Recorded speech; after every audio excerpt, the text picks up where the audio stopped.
चुनाव बीते 25 दिन हो चुके हैं, लेकिन वहां से राजनीतिक प्रतिशोध की खबरें कम नहीं हो रही हैं। बंगाल में संदेशखाली जैसी घटना फिर दोहराई गई है और इस बार महिला पर अत्याचार बंगाल के कूच बिहार में हुआ है।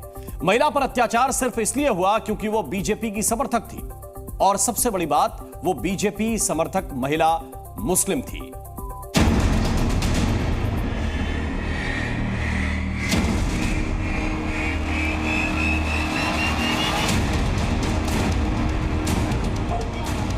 हाथों में कैनुला, चेहरा ढका हुआ।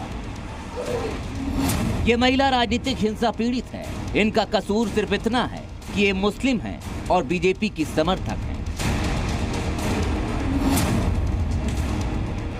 इनके साथ संदेशखाली वाला अत्याचार हुआ है और आरोप लगा है टीएमसी के कार्यकर्ताओं पर।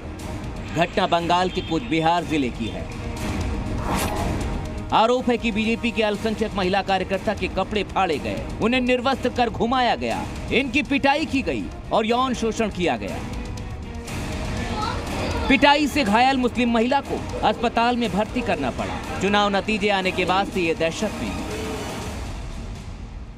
इस घटना के बाद मां माटी मानुष का नारा बुलंद करने वाली टीएमसी सवालों में है। इस मुद्दे पर बंगाल सरकार और बीजेपी फिर आमने सामने है। बीजेपी सांसद ने पीड़ित अल्पसंख्यक महिला से मुलाकात की और उनका दुख बांटा। One of our sisters of Bengal, one of the mothers of Bengal, who belonged to the minority, and also a very active worker of Bharatiya Janata Party, Minority Morcha.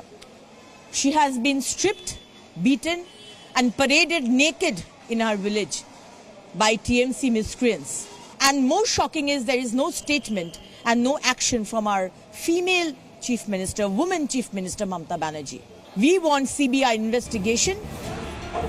Cooch Behar की घटना पर बीजेपी सीबीआई जांच की मांग कर रही है। BJP ने इसकी शिकायत राष्ट्रीय मानवाधिकार आयोग, राष्ट्रीय महिला आयोग और राष्ट्रीय अल्पसंख्यक आयोग से भी की है। कूच बिहार में महिला पर अत्याचार को लेकर बीजेपी इंडिया गठबंधन के नेताओं से सवाल पूछ रही है।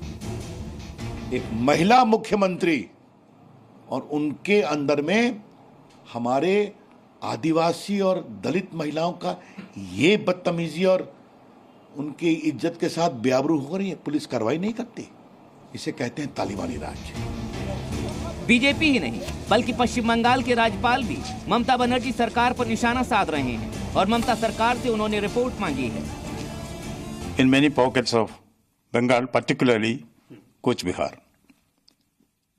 I will immediately ask a report from the Chief Minister upon the authority vested in the Governor under Article 167 of the Constitution.